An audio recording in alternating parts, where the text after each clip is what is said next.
사도행전의 역사는 하나님의 역사입니다. 성령 하나님께서 하나님의 사람들을 통해서 일하시죠. 그래서 사도행전 또는 성령행전이라고 말합니다. 성령 강림 사건 이후에 교회가 탄생을 하고요. 그 이후에 아주 중요한 한 가지 사건, 즉 나면서부터 한 번도 걸어보지 못했던 한 장애인이 한 병자를 고쳤던 그 사건은 그냥 한 개인의 치유 사건으로서만 끝나지 않아요. 그럼 성경 안에 얼마나 많은 다양한 치유 사건이 있었겠습니까? 근데 그것이 끼쳐지는 굉장히 중요한 파급력이 있었습니다. 정말 온 예루살렘이 떠들썩했고 많은 사람들에게 화제가 되었던 최고의 핫 뉴스였죠. 지난주 설교의 주된 내용 4장 12절 말씀, 다른 이름으로서는 구원을 얻을 수 없다. 우리에게는 구원이 필요해요. 우리 모든 인간은 하나님의 구원이 필요한 존재, 천하 인간의 구원을 얻을 만한 다른 이름을 주신 일이 없다. 이 설교 그리고 이 사건을 둘러싼 두 가지 상반된 그런 반응이 있었죠. 첫 번째는 그 치유 사건 자체에 관심을 가졌던 사람들이 몰려들었고 베드로의 설교를 통해서 5천 명이 회심을 하고 믿게 됩니다. 다른 부류의 반응은 뭐냐 하면 그 사건 자체를 몹시도 싫어했던 종교 지도자들의 반응입니다. 이제 오늘 설교가 그들의 반응을 중심으로 살펴볼 텐데 오늘 제목은 우리가 보고 들은 것이라는 겁니다. 우리가 보고 들은 것. 우리가 살면서 참 많은 것을 보고 듣고 살아가는데 그것을 어떻게 우리는 보고 듣고 또 어떻게 반응을 하면서 살아갈 것인가. 크게 세 가지 부류로 좀 살펴볼게요. 첫 번째는 종교 지도자들의 각도입니다. 그들이 보고 들은 것이 무엇인지 한번 살펴보죠. 13절, 14절 말씀을 우리 같이 한번 읽습니다. 시작. 그들이 베드로와 요한이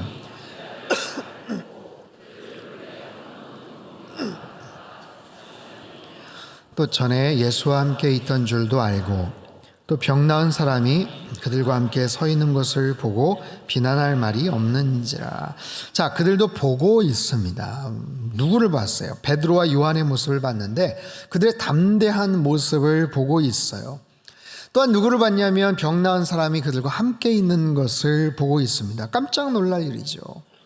또한 그들은 들었을 겁니다. 제자들, 사도들의 말씀에 힘을 얻어서 또 많은 사람들이 회심을 하고 사람들이 지금 난리다.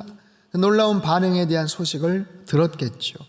자, 그들은 종교 지도자들입니다. 최고의 어떻게 보면 영적 권위를 갖고 있는 핵심적인 종교인들, 유대교의 권력층이에요. 자, 그들이 지금 보고 들은 것은 무엇인가?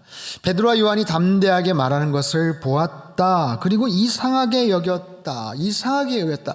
이들은 본래 학문이 없는 그냥 평범한 사람들, 아니 어쩌면 굉장히 깔보는 표현이죠. 미천한 그런 사람들인데 아니 왜 이렇게 말을 잘해? 뭐 이런 거예요. 왜 이렇게 당당하지?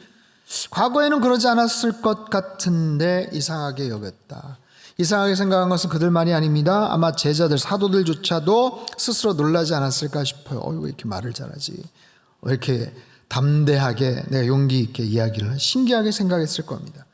성령 하나님께서 그들과 함께 하실 때 그들은 담대함을 갖게 되었고 지혜롭게 되었어요. 여기서 사용되었던 이 담대하게라는 헬라어 단어 파레시아라는 단어, 아주 중요한 단어입니다. 파레시아, 따라해 볼까요? 파레시아. 이것은 문자적으로 모든 것을 말한다, 그런 의미를 담고 있어요. 어떠한 억압이나 방해나 인습에도 매이지 않고 담대하게 말하는 행동이나 태도. 이 말씀이 계속해서 사도행전을 꿰뚫고 있습니다. 심지어는 사도행전 마지막 28장 31절에도 거침없이 담대하게 하나님 나라의 일을 전했다. 거기에도 담대하게 파레시아라는 단어가 사용이 돼요. 자, 지금 제자들, 사도들은 성령 충만합니다. 성령 충만함이 그들의 겉으로 지금 배어 나오는 거예요. 그들의 표정으로, 말로, 행동으로 여러 가지 모습으로 나타나게 되어 있습니다.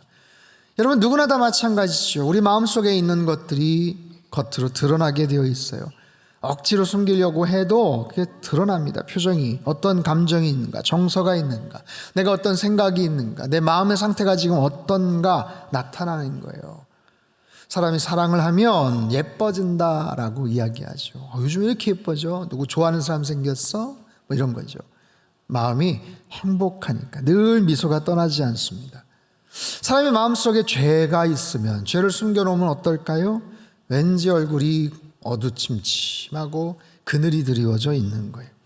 그 사람의 마음속에 용기가 있고 자신감이 있으면 드러납니다. 당당한 거예요. 누구를 만나도 어떤 상황 앞에서도 꿋꿋하게 당당하게 자신감이 생기는 거예요. 사랑하는 성도 여러분 늘 성령 충만하여 사시기를 축복합니다. 우리는 하나님의 자녀예요. 이 예배를 통해서 그런 영적인 자신감을 다시 한번 얻고 세상을 향해 나아가는 거죠. 하나님과의 관계를 다시 한번 확인하는 거죠. 내가 누구인지, 어떤 사람인지, 그리고 어떻게 살아가야 되는지를 깨닫는, 그리고 영적으로 아주 중요하게 충전받는 그런 시간이에요.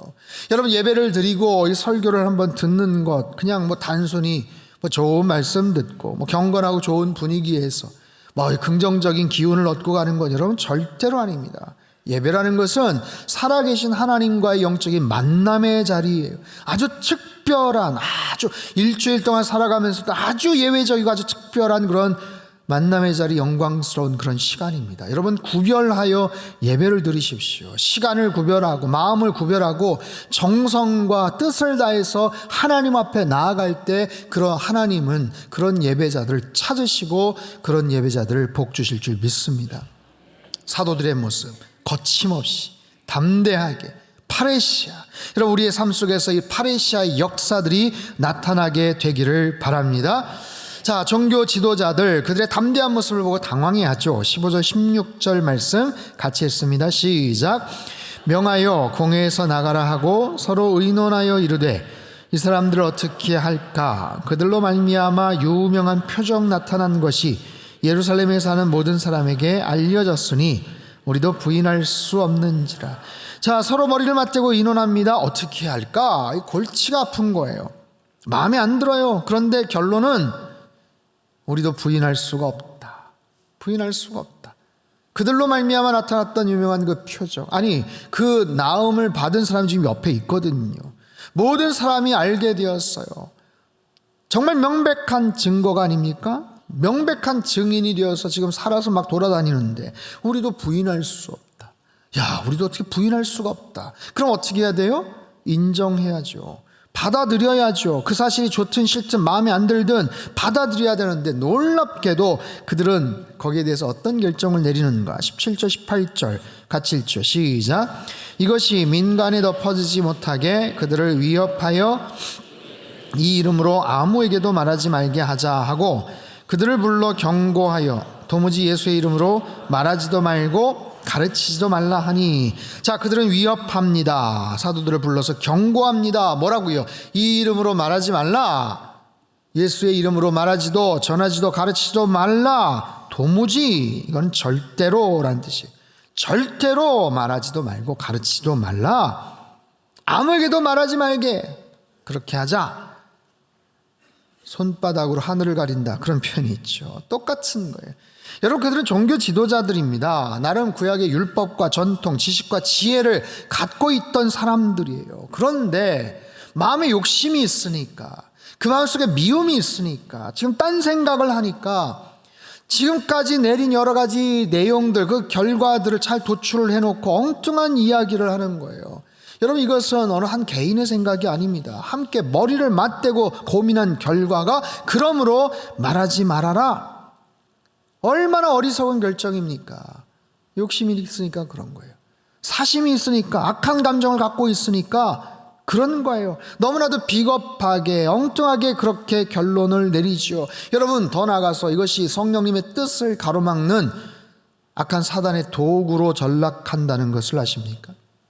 사도행전에 크게 중요한 두 가지 물줄기가 있어요. 성령 하나님은 어떻게든지 하나님의 말씀이 선포되기를 원하십니다. 하나님의 말씀은 생명의 말씀, 진리의 말씀이에요. 낙담하고 좌절하고 절망한 사람들을 살릴 수 있는 영적인 생명력 있는 약과 같은, 먹으면 깨어나는 거예요. 먹으면 살아나는 거예요. 그것이 어떻게든 전달되기를 원하시는 것이 성령님의 뜻이고 마음인데, 사단은 뭐예요? 어떻게든지 방해를 합니다. 어떻게든지 가로막습니다. 할 수 있으면 전달되지 못하게 막습니다. 지금 보십시오. 가장 경건하고 거룩하다고 말하는 종교 지도자들이 자신이 보고 들은 것이 있어요. 아니, 명백한 증거가 있음에도 불구하고 이 말씀이 전해지지 못하도록 방해하고 있잖아요. 반대하고 있잖아요. 자, 우리가 무엇을 보고 듣느냐? 그보다 중요한 것은 내가 어떤 사람이냐입니다. 어떤 생각을 하느냐, 내 마음에 어떤 욕심이 있느냐, 그 욕심을 가지고 삐딱한 시선을 가지고 아무리 좋은 것을 보고 은혜로운 말씀을 들어도 결국에는 이렇게 악한 결과가 도출이 되더라고요. 더 나아가서 성령님의 뜻을 방해하고 반대하는 일에 앞장서게 되더라고요. 여러분, 좋은 사람 되시기를 축복합니다. 좋은 사람이 돼야 돼요. 좋은 사람. 대단하고 엄청난 일들을 하고 계획을 하고 뭐 사회적으로 아니면 세상이나 교회에서 뭐 해도 좋은 사람이 돼요. 좋은 사람. 좋은 믿음의 사람, 하나님의 사람, 성령의 사람이 되셔서 좋은 것들을 보고 들은 대로 순종하며 살아가시기를 주님의 이름으로 축복합니다. 자, 두 번째로는 사도들. 그렇다면 사도들이 보고 들은 것은 무엇인가를 살펴보죠. 19절 20절 우리 같이 한번 읽습니다. 시작. 베드로와 요한이 대답하여 이르되 하나님 앞에서 너희의 말을 듣는 것이 하나님의 말씀을 듣는 것보다 옳은가 판단하라. 우리는 보고 들은 것을 말하지 아니할 수 없다 하니. 자, 우리는 보고 들은 것 말하지 아니할 수 없다. 제자들 베드로와 요한이 보고 들은 것은 무엇입니까? 무엇을 보고 들었어요? 이들은 가깝게는 성령 사건을 체험했죠. 성령 강림 사건. 정말 특별한 성령의 역사를 그들은 체험했어요. 특별한 성령 사건 이후에 사람들이 모여들고 한 번 설교에 3,000명, 5,000명이 막 예수님을 믿고 교회가 생기며 막 부흥하고 북적거리는 그런 놀라운 모습들을 그는 보고 들었죠. 좀 더 거슬러 올라가면 그들이 보고 들었던 것은 예수님의 십자가 사건입니다. 예수님의 십자가 사건과 부활의 놀라운 모습들을 그들은 보고 또한 들었죠. 좀 더 거슬러 올라가면 예수님과 동고동락했던 3년간의 여러 이적들, 사건들, 역사들, 지금 한 병자 치유 사건으로 예루살렘이 떠들썩하지만 그 사실 자체도 대단하지만 사실 그들이 이전에 보고 경험했던 것은 훨씬 더 놀라운 일들이 많았잖아요. 그렇죠? 예수님이 행하셨던 수없이 많은 이적들, 물로 포도주를 만드시고 오병이어로 5,000명을 먹이시고 풍랑을 잠잠케 하시고 각색 병자들을 고치시고 귀신이 떠나가고 온몸에 문둥병 걸렸던 사람이 그냥 깨끗하게 되고 심지어 죽은 나사로가 걸어서 나오는 그런 너무너무 충격적인 장면을 보고 또 그 간증 소식들을 들었잖아요. 예수님이 전하셨던 천국의 소식들, 천국의 말씀들, 그 기가 막힌 천국에 대한 비유들, 팔복의 메시지, 산상수원의 메시지들, 수없이 많은 다양한 하나님의 역사, 예수님이 하셨던 증거와 말씀들을 그들은 들었어요. 지금도 마찬가지예요. 그들의 마음은 가득 차 있습니다. 자신감에 차 있고 성령 충만함으로 차 있어요. 그 예수 그리스도, 아니 하나님이 하셨던 그 놀라운 일들, 그것으로 인해 하나님이 기뻐하신 일들을 하고 있는데 그 하나님의 말씀을 듣는 것과 너희들의 말을 듣는 것이 어느 쪽을 듣는 것이 옳은지 좀 스스로 판단해 봐라 라는 거예요. 여러분, 그들은 종교 지도자들, 평상시에는 잘 만나기도 어려웠던 그런 사람들, 그들 앞에서 쏴붙이듯이 이야기를 합니다. 어떤 목사님의 사도행전 해설서를 보니까 이 부분처럼 성경에서 통쾌한 장면이 또 있겠습니까? 맞아요. 얼마나 통쾌한지 몰라요. 얼마나 통쾌합니까? 당신들 말이야 상식적으로 지금 말이 된다고 생각해? 아니 지금 말이라고 지금 하고 있어. 지금 얘기해놓고 당신들도 웃기지. 어? 아니 명백하게 보고 들은 기적과 역사들, 지금 간증거리들이 있는데 아니 당신들이 지금 조금 겁준다고, 위협한다고 가서 내가 침묵하고 우리가 침묵하고 있을 것 같냐? 그 하나님이 원하시는 사명을 거부하고 당신들 말을 듣기엔 좀 머리가 있으면 좀 생각 좀 해봐라. 쏴붙이는 거예요. 여러분, 악인들의 꾀는 망하는 겁니다. 오만한 자의 자리에 앉으면 결국 같은 운명이 되는 거예요. 근데 보세요, 한 가지 흥미로운 사실, 우리가 보고 들은 것 이야기하죠. 여러분, 신기하지 않습니까? 이미 제자들은 보고 들은 것이 넘쳐났던 사람들이에요. 말씀드린 것처럼 과거에 복음서에 수없이 많은 특별하게 보고 들은 것들, 많은 증거들을 갖고 있었죠. 다른 어떤 사람들보다도 그 무수한 하나님의 역사들을 보고 들었는데 왜 복음서에서는 제자들이 왜 그렇게 무력하고 비겁하고 왜 그렇게 두려워하고 어찌할 줄을 몰랐을까요? 예수님 잡혀가실 때도 다 도망가 버리고 이름도 모르는 하녀 앞에서 예수님 모른다고 3번 부인하고 저주까지 하고, 심지어는 예수님 십자가에 죽으신 후에는 그들끼리 모여서 문을 걸어 잠그고 두려워하고 있었어요. 요한복음 20장 19절 말씀 같이 한번 읽습니다. 시작. 이날 곧 안식 후 첫날 저녁 때에 제자들이 유대인들을 두려워하여 문들을 닫았더니, 자, 그들은 서로 모여 있습니다. 예수님 돌아가시고 나서 야, 이거 우리 어떻게 하냐, 이제 우리 어떻게 먹고 사냐, 야, 우리도 잡으러 오면 어떻게 하냐, 서로 모여서 겁을 잔뜩 먹고 두려워하고 있었어요. 그리고 모인 곳에 문들을 닫았다. 문 하나가 아닙니다. 복수입니다. 문들, 모든 문들을 닫은 거예요. 닫히지 않은 거 있나 또 한번 살펴봐. 제대로 잠겼는지 살펴봐. 그냥 닫은 게 아닙니다. 원문의 의미는 꽁꽁 걸어 잠갔다는 의미예요. 꽁꽁 걸어 잠갔다. 장정들이 모여서 꽁꽁 걸어 잠근 문 안에서 서로 오들오들 두려워하고 있어요. 어찌할 줄 몰라 하는 그들에게 부활하신 주님 나타나셔서 평강이 너에게 있을지어다 말씀하셨잖아요. 예수님 부활하심을 그들은 목격을 했습니다. 이제 알았어. 예수님 살아나셨구나. 그럼에도 불구하고 여전히 정신을 갈피를 차리지를 못하고 있어요. 요한복음 21장 2절 3절 같이 읽습니다. 시작.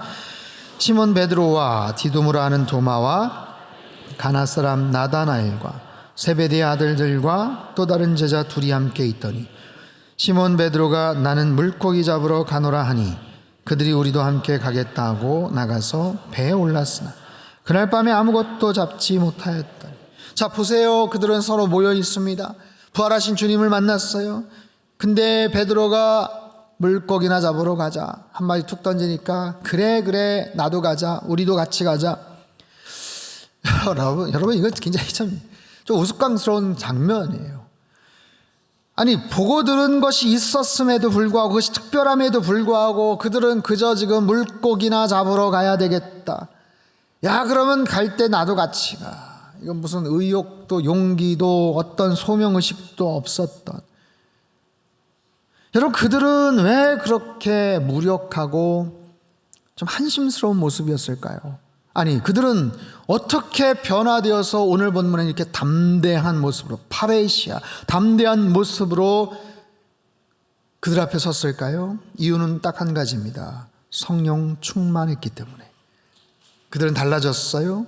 성령 사건 이후에 달라졌어요. 다른 사람이 되었어요. 용기와 담대함, 거침없는 지혜와 통찰력을 가졌어요.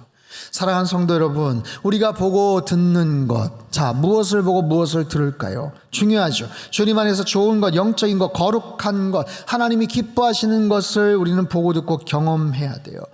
그와 동시에 우리는 성령 충만해야 됩니다. 성령 충만하지 않으면 아무리 좋은 것을 보고 들어도 그것이 다 그냥 흘러가 버립니다. 아무리 좋은 음식을 먹고 건강관리를 잘했다고 해도 그 건강한 몸과 마음을 가지고 죄 짓는 현장으로 나아간다면 무슨 소용이 있겠어요? 마찬가지입니다. 좋은 것을 보고 듣고 주님께서 주신 특별한 일들을 경험하되 성령 충만하여 담대하게, 파레시아 용기와 담대함을 가지고 주님이 원하시는 삶을 살아가야 된다는 거예요. 여러분, 변화된 제자들처럼, 아니 사도행전의 주인공처럼 주님의 이름을 드러내며 주님께 영광 올려드리는 우리의 삶이 되시길 주님의 이름으로 축복합니다. 그렇다면 세 번째, 우리가 보고 들은 것은 무엇인가? 우리의 삶의 현장으로 와서, 이건 우리에게 주시는 질문입니다. 자, 그들이 종교 지도자들이 보고 들은 것은 그랬어요. 제자들, 사도들이 보고 들은 것은 그랬어요. 그렇다면 우리에게 주시는 질문, 너희들은 무엇을 보고 듣느냐라는 거예요. 여러분들은 무엇을 보고 듣습니까? 여러분, 지난 일주일 동안 무엇을 보고 들으셨습니까? 그렇게 보고 들은 것을 통해서 일주일을 여러분 살아오셨어요. 그것이 우리 인생을 채워갑니다. 오늘 벌써 2월 마지막 주일이에요. 와, 시간 빠르죠. 2월 마지막 주일입니다. 새해 덕담 나누고 떡국 먹고 새해 소망은 막 얘기했는데 다음 주는 3월이에요. 3월. 여러분, 2달이라는 시간이 뭐 그렇게 길지 않을 수도 있지만 뭐 대단한 변화가 갑자기 나타나지는 않을 수 있어요. 하지만 2달 동안 뭔가 지금 그래도 시작하고 뭔가 준비하고 진행되는 어떤 특별한 변화들이 혹시 있습니까? 우리 인생은 가만히 있다고 변화되지 않습니다. 좋은 것을 보고 듣는다고 해도 그것이 어떻게 이어지는지, 어떻게 연결되는지, 어떻게 활용이 되는지가 대단히 중요한 거예요. 새봄을 맞아서 또 어떤 분들은 새로운 직장이나 새로운 출발을 또 기대를 할 수 있겠죠. 시간이 갈수록 또 어떤 분들은 은퇴를 앞두고 이제는 섬기고 싶어도 기회가 별로 없는 그런 경우들도 있을 거예요. 내가 건강이 점점 쇠약해져서 더 이상 할 수 있는 것들이 점점 줄어드는 그런 경우들도 있겠죠. 여러분, 그렇게 우리의 인생은 살아갑니다. 어느 순간 갑자기 기회가 생기기도 하고 이제 서서히 어떤 생활과 사역에도 제약과 한계가 오기도 해요. 그렇게 하루하루, 한 주 한 주, 한 달 한 달 그렇게 지나가지만 이 모든 것들이 어쩌면 다 소중한 기회 아니겠어요? 하나같이 다 중요한 금쪽 같은 나의 시간들 아니겠습니까? 그 과정 가운데 우리는 끝없이 많은 것들을 보고 듣습니다. 한 데이터 전문 리서치 업체에 따르면 작년에 인터넷 사용자들 하루에 약 2시간 23분가량 유튜브, SNS, 페이스북, 인스타, 카톡과 같은 여러 미디어들에 노출이 되거나 사용하면서 살았다고 해요. 2시간 23분이라고 하는데 이게 평균입니다. 여러분 한번 생각해 보십시오. 하루 평균이 2시간 23분. 훨씬 더 많은 분들도 계실 거고 그렇지 않은 분들도 계실 거예요. 어찌됐든 요즘처럼 정말 엄청나게 많은 정보와 많은 데이터들이 우리가 접촉하고 우리가 의지적으로 볼 뿐만 아니라 나랑 상관이 없이 내 의지와도 상관없이 그냥 노출이 되는 그런 경우들이 있어요. 최근에 저희 아파트에 엘리베이터 광고가 또 생겼는데 새벽부터 막 광고가 계속 막 떠가지고 관리사무실에다가 전화를 했어요. 새벽 시간에 좀 안 하면 안 됩니까? 정말 별로 원치도 않는데 아침부터 막 띠리링 막 음악 소리 나오면서 뭐 막 하는 게 너무너무 스트레스인 거예요.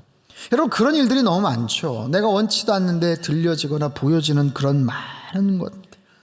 근데 그것을 통해서 우리 시간이 채워지는 거예요. 흔히 자기가 먹는 음식이 자기의 몸을 결정한다 이런 말처럼 내가 보고 듣는 것이 내 인생, 내 영성, 내 운명을 결정짓거든요.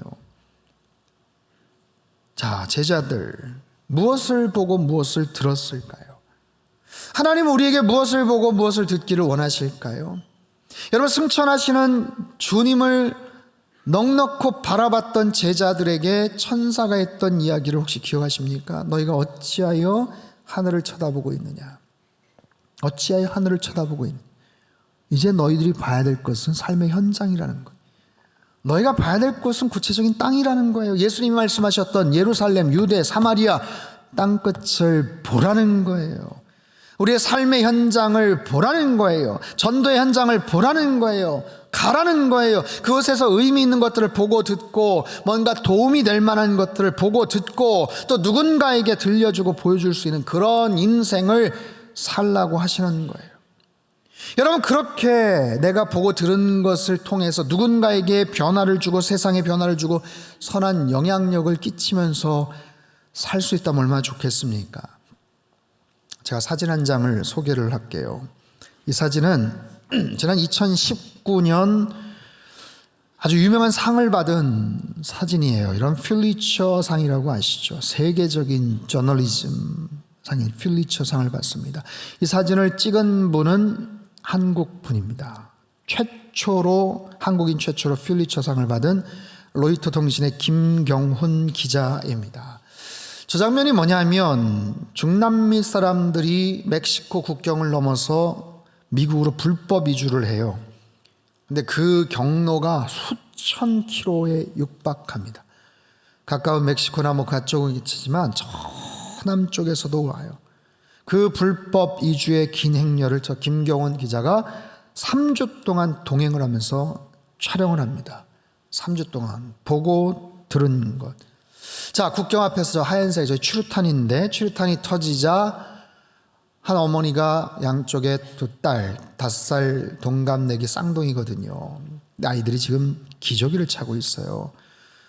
바지를 입지 못하고 기저귀를 차야 될 딱한 상황이고, 엄마도 자세히 보면 저게 뭐 겨울왕국의 그 디즈니 나오는 캐릭터가 있는 셔츠인데 아주 작습니다. 구호품으로 아마 그냥 걸친 굉장히 궁색한 그런 모습이죠.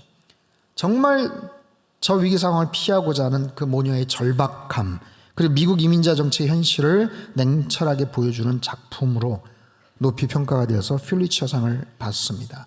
자, 이 사진은 보도가 되고 나서 전 세계 언론에 큰 반향을 일으켜요. 그리고 당시 미국 이민 정책을 바꾸는 정치적 변화를 이끌어냈고, 사진 속의 주인공들은 난민 신청이 받아들여져서 현재 워싱턴에서 잘 살고 있다고 합니다. 보고 들은 것, 그것을 알리는 한 장의 사진이 정치적 변화와 한 가족의 운명을 바꾸는 참으로 선한 결과를 만들어낸 것이지요. 자, 이처럼 우리가 보고 들은 것, 무엇을 볼 것인가, 또 무엇을 들을 것인가, 그것을 통해서 어떤 삶을 살 것인가, 어떤 영향력을 끼치면서 살 것인가, 오늘 우리에게 들려주시는 하나님의 질문이기도 합니다. 저는 오늘 3부 예배 후에 라오스와 미얀마 선교지로 떠납니다. 라오스에서 학교 사역을 훌륭하게 하시는 광미나 협력 선교사님, 20년간 사역을 하시면서 혼자서 큰 학교를 세우셨어요. 그리고 그 지역에 아주 귀한 교육 터전을 만드셨는데 교육 환경이 별로 좋지가 않아서 상대학교의 교육 선교팀이 단기적으로 좀 반복해서 돌아가면서 오셔서 선교 주시면 참 좋겠습니다. 그런 요청이 있으셔서 한번 현장을 확인하고자 갑니다. 또한 미얀마의 헌카망 선교사님, 이분 한국에 오셔서 횃불 트리니티에서 박사학위를 받으셨어요. 그리고 미얀마 땅에 가셔서 복음화시키는 미얀마의 미래, 정말 귀한 일꾼으로 지금 사역을 하고 계시는 아주 젊은 목사님, 선교사님이세요. 그분이 운영하시는 신학교에 졸업식에 가서 현지 신학생들에게 졸업 축사도 하고, 이미 가 있는 우리 청년부 사역팀들과 함께 사역하고 목요일 날 돌아옵니다. 여러분, 미얀마, 라오스 어디쯤 있는지 혹시 아십니까? 그렇게 멀지는 않은, 그래도 한 5시간, 6시간 걸리죠. 태국, 라오스, 미얀마, 거기 뭐 트라이앵글로 이렇게 돼 있는 그런 곳인데, 붙어 있어서 가는 김에 가면 좋겠다 했는데 이게 그렇지가 않더라고요. 전체 비행기를 한 5번을 타야 되고 멀리 기차도 한번 타고 가야 되는 아주 고된 여정으로 스케줄이 나왔어요. 그럼에도 불구하고 그곳에서 선교하시는 선교사님들의 그 귀한 여정을 좀 같이 보고 듣고 응원하고자 합니다. 하나님이 역사하셨던 그 현장, 이미 사도행전의 놀라운 또 다른 역사들을 쓰고 있는 모습들을 좀 보고 그곳에서 함께 사역을 하고, 함께 특별히 미얀마 땅 불교 국가고 공산주의 국가인데 거기 현지 신학생들이 귀한 신학 여정을 마치고 이제는 배출이 되어서 각지로 본문에 나오는 사도들처럼 나가는 거거든요. 야, 도대체 어떤 간증거리가 있을까? 제가 잘 보고 듣고 와서 잘 소개를 해드리겠습니다. 여러분 여정 위해서 기도해 주시길 바라요. 자, 결론을 맺죠. 무엇을 보느냐 대단히 중요합니다. 무엇을 봐야 될까요? 또 무엇을 들어야 될까요? 여러분, 하나님이 보게 하시는 것, 하나님이 듣게 하시는 것들을 보고 들으십시오. 보고 들으십시오. 하나님 말씀 앞에 나아가십시오. 그리고 하나님이 행하신 영적 간증거리들을 들으며 하나님을 찬양하십시오. 그리고 무엇보다도 성령 충만하시기를 바랍니다. 다시요, 성령 충만하시기를 바랍니다. 내가 성령 충만해야 사도행전의 꿈을 이룰 수가 있어요. 여러분, 사도행전의 꿈은 하나님의 꿈입니다. 우리가 하나님의 꿈을 감히 하나님의 꿈을 이루어 드리겠습니다라고 말하면서 정작 우리가 성령 충만하지 않으면, 여러분, 그건 웃긴 얘기예요. 말도 안 되는 얘기입니다. 어정쩡하게 숟가락 하나 얹겠다라는 거죠. 우리가 성령 충만해야 사도행전의 꿈을 이루고 하나님의 꿈을 이룰 수 있지 않겠어요? 그럴 때 하나님이 인도하시는 모습으로 하나님이 보게 하시고 듣게 하시는 것들을 보고 들으며 더 멀리 전진하고 더 높이 비상할 수가 있지 않겠습니까? 이번 한 주 동안 주님 안에서 우리가 보고 들은 것, 잘 소화하시고 무엇보다도 성령 충만하심으로 말미암아 주님과 동행하며 승리하는 복된 한 주간의 삶이 되시길 주님의 이름으로 축복합니다. 기도하겠습니다. 하나님 아버지, 우리가 참 많은 것들을 보고 듣지만 정작 하나님이 원하시는 것들을 보고 들으며 살길 원합니다. 그것이 결국엔 우리의 인생입니다. 주어진 남은 시간들 얼마나 더 오래 어떤 모습으로 건강하게 살지 모르지만 정말 하나님께서 원하시는 것들을 보고 들으며 성령 충만하여서 그것을 하나님이 원하시고 기뻐하시는 모습대로 드러내는 사도행전의 주인공 되게 하시고 파레시아의 영성을 가지고 거침없이 담대하게 믿음을 가지고 살아가는 우리 모든 성도님들 되게 축복하여 주옵소서. 귀하신 예수님의 이름으로 기도합나이다.